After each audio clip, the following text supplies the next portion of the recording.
Hello.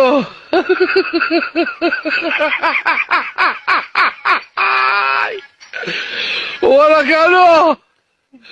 Hello good people, I hope সবাই অনেক বেশি ভালো আছেন। আজকে আমরা সবাই মিলে একসাথে ডিনার করলাম। সম্পূর্ণ ডিনারের আয়োজনটা করেছিলেন আমাদের এক বড় ভাই। অবশ্যই ভিডিওতে তাকে দেখতে পাবেন। দেখার আগে মূল্যবান যে ব্যক্তিগুলো আছে তাদেরকে ক্যামেরার সামনে প্রথমে নিয়ে আসলাম। এই হচ্ছে আমাদের এক বড় ভাই, তার পাশে হচ্ছে আরো একজন বড় ভাই। ওয়েট, আমাদেরকে যে ব্যক্তি আজকে ট্রিট দিচ্ছেন এই হচ্ছে ভাই কাবলি পড়া, দেখতেই পাচ্ছেন। খুবই রেসপন্সিবিলিটি ইভেন এডুকেটেড পারসন এই দুজন।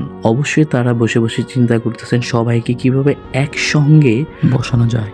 আর প্রতিবারের মতো ফাইজলামি করার মতো তো আমার এখানে অনেক বড় বেড়া আছেনই। এই হচ্ছে খুব ক্লোজ এবং ফ্রি মাইন্ডের একজন ব্যক্তি, যদিও তার সাথে এরকম মজা করা যায় না বিকজ সে একটা জেন্টলম্যান।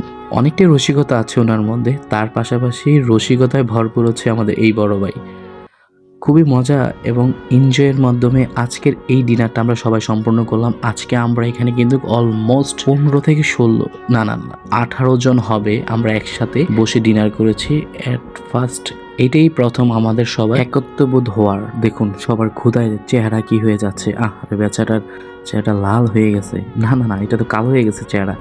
অবশ্যই খাবার চলে আসবে। এই যে খাবার জন্য উত্তেজিত হয়ে গেছে আমাদের হান্নান ভাই। যদিও বিষয়টা মজার ছিল, এই যে কথা বলতে বলতে আমাদের খাবার চলে আসছে, যদিও অনেকজনের খাবার একসাথে। তার পাশে দেখলাম ভাই কার সাথে জানি চ্যাটিং করতেছিল। চ্যাটিং করতে গিয়ে ধরা খেয়ে গেল আমার সাথে। ধরা খেয়েই উনি ওনার ফাংশন চেঞ্জ করে নিল। আচ্ছা যাই হোক, বাদ দিই। সবাই যার যার মধ্যে করে প্লেট পরিচয় করে নিচ্ছে, কারণ ক্ষুধার পরিমাণ সবার অনেকটাই বেশি। দেখুন আমার চেহারা কিন্তু ক্ষুধার ভাব রয়েছে, তাই বলে এই না আমাকে দেখতে খারাপ লাগছে। মজা করছিলাম। এই যে দেখুন ও চিন্তা ভাবনা করতেছে যে ভাই আমি কিন্তু প্যাকেট করে নিয়ে যাব খাবার যদি যেটা বাঁচে। এইসব চিন্তা ভাবনা মানুষের।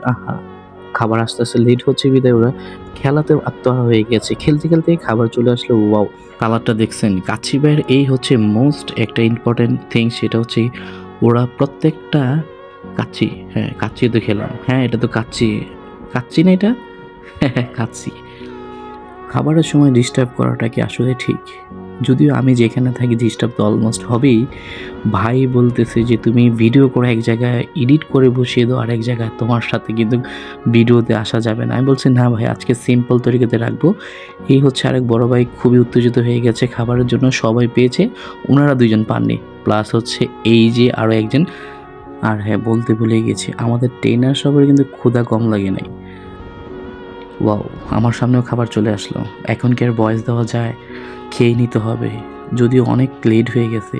আর আমাদের ট্রেনার বলতেছে খাবার ওয়েস্ট করা যাবে না, না খেতে পারলে আমি তো আছি, সমস্যা নাই। তারপর আমি খাচ্ছি, আপনাদেরকে একটু দেখালাম, কারণ এত কষ্ট করে ভিডিও করতেছি, আমার খাবারের একটা ফুটেজ নিয়ে রাখবো না? এটা হচ্ছে একটা স্মৃতিজনক বিষয়। ভাই আসছে ওনার দুইটা ছেলে নিয়ে, খুবই লক্ষ্মী দুইটা ছেলে ওনার, মাশাআল্লাহ। দোয়া করে ওদের জন্য, আল্লাহ সবসময় যেন ওদেরকে সুস্থ রাখে। খাওয়া দাওয়া শেষ করে আমরা বেরিয়ে পড়লাম যার যার স্থান অনুযায়ী। ভালো থাকবেন, সুস্থ থাকবেন। আবারও দেখা হবে নতুন কোনো ভিডিওতে। আই হোপ ভিডিও আপনাদের সবার ভালো লেগেছে। যদি ভালো লেগে থাকে শেয়ার করতে ভুলবেন না।